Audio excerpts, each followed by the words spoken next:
చెయ్యాలని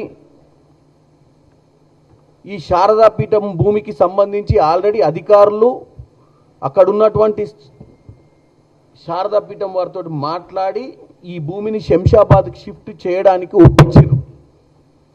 ప్లస్ ఆ భూమిలో వీళ్ళు అన్నట్టు స్వలాభం కోసం ఆ భూములు తీసుకోవట్లేదు. మేము ఆ భూములు కేవలం గోదావరి జలాలు తీసుకొచ్చి మంచినీటి అవసరాల కోసం హైదరాబాద్ మెట్రోపాలిటన్ వాటర్ వర్క్స్ వారి కోసం అక్కడ గోదావరి జలాలు తీసుకొచ్చి ఒక రిజర్వాయర్ కట్టే ప్రయత్నంలో కొంచెం భూమి అవసరం ఉండి లక్షలాది మంది ఈరోజు హైదరాబాద్ డెవలప్ అవుతుంటే ప్రజలు వచ్చి ఇక్కడ బతుకుతుర్రు. వారి అత్యవసరమైనటువంటి నీటిని మంచినీటిని సరఫరా చేయడానికి ఈ ప్రభుత్వం ఆ భూమిని, ఎందుకంటే అక్కడ భూమి లేదు ఎక్కువ, మీకు అక్కడ తెలుసు కోకాపేటలో ఇలా 100 కోట్ల పైచిలకు భూమి రేటు పెరిగింది. ₹1 దానదత్తం చేసినటువంటి బీఆర్ఎస్ ఈరోజు వాళ్ళు ఒప్పుకుర్రు. శారదాపీఠం వారు ఒప్పుకొని ఆ ల్యాండ్ అలాట్మెంట్కి కూడా యాక్సెప్ట్ చేసినాకనే మనం దాన్ని క్యాబినెట్లో పెట్టడం జరిగింది. కాబట్టి రాజకీయాలే చేయాలి. ఈ రాష్ట్రంలో ఏ డెవలప్మెంట్ జరగొద్దు. ఈ రాష్ట్రంలో ఏ మంచి పని జరిగినా రేపు ప్రజలు కాంగ్రెస్ పార్టీకి మళ్ళీ పట్టం కడతారన్న భయంతో ఇటు ఆ కేటీఆర్, హరీష్ రావు 24 గంటలు పొద్దున్న లేస్తే వాళ్ళకున్నటువంటి పొజిషన్ని మిస్యూజ్ చేసుకుంటూ తెలంగాణ ప్రజల మదిలోన విషబీజాలు నాటే ప్రయత్నం చేస్తారు. అంటే మా హయాంలో మూసీ నది కావద్దు,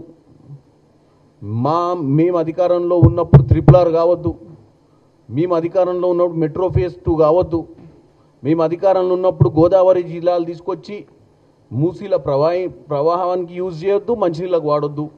ఈ విధంగా వాళ్ళు ఎట్టి పరిస్థితుల్లో కర్రలు కాళ్ళల్లో వేసి మమ్మల్ని పనిచేయకుండానే చేసి అభివృద్ధి పనులన్నీ కుంటుపడే విధంగా చేయాలన్న ఆలోచన వీళ్ళది.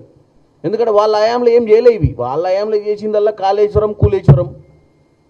వాళ్ళ హయాంలో బిల్డింగులు, పెద్ద పెద్ద బంగ్లాలు కట్టేదే తప్ప ప్రజల అవసరాల కోసం ఏం పని చేసిన దాఖలాలే లేవు.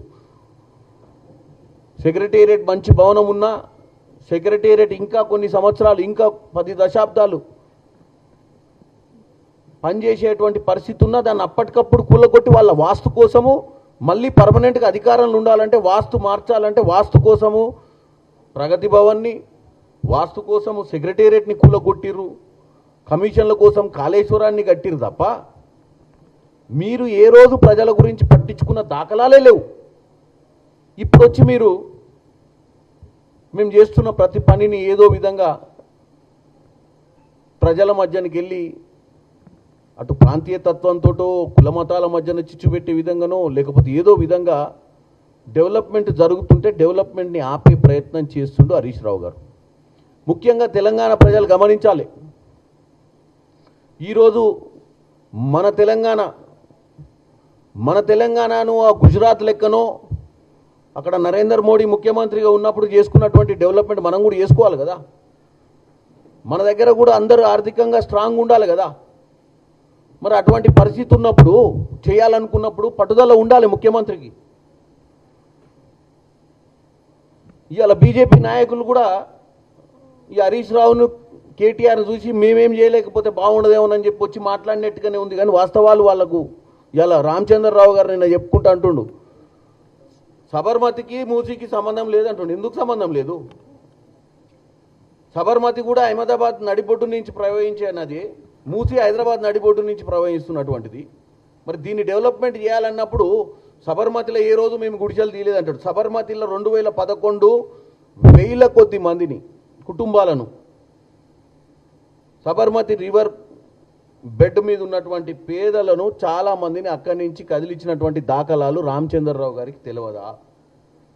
పోనీ ఆ 1000 మందిని తీసుకుపోయి ఎక్కడైతే పునరావాస ప్రాంతంలో పెడితే ఆ యూనిట్లు కూడా కూలిపోయే పరిస్థితి ఉంటే అందులోకెళ్ళి మళ్ళీ కదిలించి అవి కూడా గుల్లగొట్టాల్సిన పరిస్థితి వచ్చినట్టు మర్చిపోయినరా? గాంధీనగర్లో 2025 అంటే పోయిన సంవత్సరమే ఎన్ని ఇళ్ళు తీసేసిర్రు? గాంధీనగర్లో ఉన్నటువంటి నది ఒడ్డున ఎన్ని ఇల్లులు 2025లో అంటే సంవత్సరం క్రితం 2011 ఏమో సబర్మతిది. ఇదే గుజరాత్లో గాంధీనగర్లో కూడా లాస్ట్ ఇయర్ కూడా మీరు అక్కడ నది ప్రక్షాళన చేయాలనుకున్నప్పుడు ఎన్నో ఇల్లులు తీసిరు. మరి మీ బీజేపీ పాలిత రాష్ట్రాలు మాత్రం బ్రహ్మాండంగా డెవలప్ కావాలి. ఈ డెవలప్మెంట్కి వచ్చినప్పుడు పేదలను లేకపోతే ఎవరన్నా అక్కడ అక్రమాలు కట్టిన వారిని తొలగించవచ్చు, కానీ మన రాష్ట్రంలో మాత్రం అలా చేస్తే ఊరుకోరా. అంటే మీకు ఇక్కడ మీకు రాష్ట్ర అధ్యక్షునిగా ఉంటారు, ఈడ బీజేపీ కోసం, ప్రజల కోసం, ప్రజా సంక్షేమం కోసం, రాష్ట్ర బాగు కోసం పనిచేయాలన్న ఆలోచన లేనట్టే కదా. ఈరోజు బీఆర్ఎస్ ఏ మాట మాట్లాడుతుందో ఒక 24 గంటలు 48 గంటల తర్వాత అదే బీజేపీ తీసుకుంటుంది లైన్. ఏమాత్రం కన్స్ట్రక్టివ్ లైన్ లేదు. మేమేమైనా వెనకబడిపోతామో అపోజిషన్లా, అరే బీఆర్ఎస్ కూడా తీసుకున్న సబ్జెక్టుకు మీరు, ఎందుకంటే మీరు కూడా అధికారంలో ఉన్నారు సెంట్రల్లో గత 3 దశాలుగా, ఇప్పుడు 3వ దఫా ఇది. మరి మీరు 10 ఏళ్ళు ఉర్రు, ఇప్పుడు కూడా ఉర్రు, వాళ్ళ హయాంలో కూడా మీరే ఉర్రు అధికారంలో, ఇప్పుడు మీరే ఉర్రు. డెవలప్మెంట్ గురించి మాట్లాడాలి కదా. ఢిల్లీకి పోయినప్పుడు ఒక మాట, గల్లీల కోసం ఒక మాట మాట్లాడితే ఎట్లా బీజేపీ నాయకులు అందరూ? అది బండి సంజయ్ గారు కానీ, ఈటల రాజేందర్ కానీ, కిషన్ రెడ్డి గారు కానీ, ఆ అధ్యక్షుడు రామచంద్రరావు గారు కానీ ప్రజల తరపున ఉండాలి కదా. ఈ ప్రభుత్వం మనకు ఎన్నికల సమయంలోనే రాజకీయాలు, ఎన్నికలు అయిపోయిన తర్వాత ఉన్న ఏముంటుంది మనది? ప్రజలకు మంచి చేయాలన్న ఆలోచనతో పనిచేస్తేనే మళ్ళీ మనకు ప్రజలు పట్టం కడతారు. అంటే మీరు ఇప్పుడు మమ్మల్ని ఏం చేయనీయకుండా తెలంగాణ ప్రజలు మాకు అధికారం ఇచ్చిరు కాబట్టి తెలంగాణ ప్రజలు పశ్చాత్తాప పడాలని ఏదైతే మీ మామ కేసీఆర్ అంటుండో ఫామ్ హౌస్లో వండుకొని, మరి పశ్చాత్తాప పడాలంటే మమ్మల్ని ఏం పని చేయనీయకుండా తెలంగాణ బిడ్డల్ని ఆగం పట్టియాలనే కదా మీ ఉద్దేశము. అంటే ఇలా మంచినీళ్ళు తాగొద్దని చెప్పి మీరు ఇలా శారదాపీఠం భూముల గురించి మళ్ళీ రోడ్డు ఎక్కినావు. మొన్న మధు పార్క్ రిడ్జ్ అపార్ట్మెంట్ వాసుల కోసం రోడ్డు ఎక్కినాం. వాళ్ళు కూడా ముందే చర్చలకు వచ్చిర్రు, ప్రభుత్వంతో చర్చలలో కూసుర్రు, ఎస్ఎఫ్టీకి ఎంత కావాలనో అడుక్కుర్రు, అంతా అయిపోయింది. అయిపోయినాక ఈ 6 అడుగుల మహానుభావుడు ఈ తాడి చెట్టు హరీష్ రావు అడిగి పోయిండు.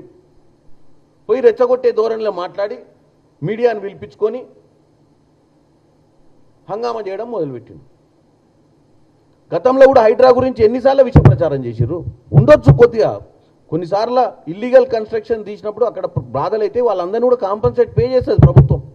మరి లక్షల మందికి ఈరోజు అపార్ట్మెంట్ వాసులకు వాళ్ళకు కబ్జాకు గురైనటువంటి పార్కులు, లేఅవుట్లల్లో కబ్జాకు గురైనటువంటి అప్రోచ్ రోడ్లు, కబ్జాకు గురైనటువంటి చెరువులు, మరి ఇవన్నీ క్లియర్ చేయడంతో ప్రజలకు మంచి చేయలేదు హైడ్రా. హైడ్రా ఏం చేసిందో ఒకసారి తెలంగాణ ప్రజలు గమనించాలి. ఈ సోషల్ మీడియా ద్వారా జరిగే చెడు ప్రచారము కేవలం ఇది రాజకీయం కోసమే చేస్తుర్రు, మిమ్మల్ని అందరినీ డైవర్ట్ చేయడానికి మీ అటెన్షన్ని. వాస్తవంగా కాంగ్రెస్ పార్టీకి వాళ్ళు చెప్పే అబద్ధాలు సంబంధం లేదు. కాంగ్రెస్ పార్టీ ఈరోజు మంచినీటి కోసము, ఈరోజు మూసీ నది కోసము, ఈరోజు హైదరాబాద్ నగరాన్ని ప్రపంచ ప్రఖ్యాతి నగరంగా తీర్చిదిద్దే ఒక లక్ష్యంతో రేవంత్ రెడ్డి గారు ముందుకు పోతుండ్రు. ఇవాళ కోర్ అర్బన్ ఏరియా ఏదైతే మనం డెవలప్ చేద్దాం అనుకుంటున్నామో రింగ్ రోడ్ లోపల వీలైనంత మటుకు అన్నీ, అంటే వీలైనంత మటుకు మెట్రో కానీ, వీలైనంత మటుకు మూసి ప్రక్షాళన కానీ, ఇవన్నీ చేయాలనేది ఎవరి కోసము? ఎందుకు మనం కోర్, ప్యూర్, రేర్ అని ఒక తెలంగాణను డివైడ్ చేసుకొని మరీ డెవలప్మెంట్ ప్రాతినిధ్యాన్ని ముందుకు పోతున్నాం? ఎందుకు గ్రీన్ ఫీల్డ్ రోడ్లు వేసుకుంటున్నాం 2 సిటీల మధ్యన అటు కిందికి చెన్నై దాకా? ఎందుకు ఇండస్ట్రియల్ క్యారిడార్స్ని బిల్డప్ చేద్దాం అనుకుంటున్నాం? మన పిల్లలకు ఉద్యోగాల కోసం కాదా? ఎందుకు రేడియల్ రోడ్స్ వేద్దాం అనుకుంటున్నాం? ఫాస్టెస్ట్ కనెక్టివిటీ పెంచడానికే కదా. మరి ఏది అడ్డుపడదామని ఎక్కడ కూడా రోడ్డు వేయొద్దు, ఎక్కడ కూడా భూమి తీసుకోవద్దు, ఎక్కడ కూడా అడ్డుపడాలి. ఎట్లా హైదరాబాద్ డెవలప్ చేసుకుంటాం? ఎట్లా మన పిల్లల భవిష్యత్తు గురించి పనిచేస్తాం? ఎట్లా మన పిల్లల భవిష్యత్తుకు ఉద్యోగాలు ఇప్పించుకోగలుగుతాం? కాబట్టి తెలంగాణ ప్రజలు అప్రమత్తంగా ఉండాలి.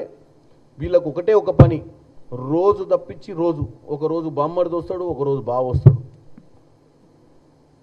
వీళ్ళిద్దరికి ఏం పని లేదు. వీళ్ళ పని ఒకటే పని. వాళ్ళ పొజిషన్ ఏందో తెలియదు, మేము అపోజిషన్ అనుకుంటున్నాం. అపోజిషన్ అంటే కన్స్ట్రక్టివ్ అపోజిషన్ ఉండాలి. మేము 10 ఏళ్ళు మేము అపోజిషన్లో ఉన్నాం, కానీ రోజు తప్పించి రోజు మీరు చేస్తున్న పనులు అడ్డుకోలే.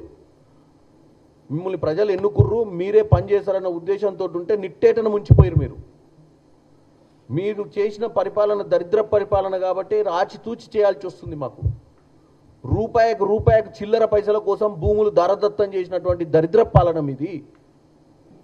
ఫ్యూచర్ ప్రయోజనాల కోసం ఏమాత్రం ఆలోచించకుండా ఒక్క రూపాయికి మీరు కోకాపేట ప్రాంతంలో నియోపోలిస్ ప్రాంతంలో ఇక్కడ 150 కోట్లకు ఎకరం పోయే దగ్గర మీరు రూపాయి ఇచ్చిర్రంటే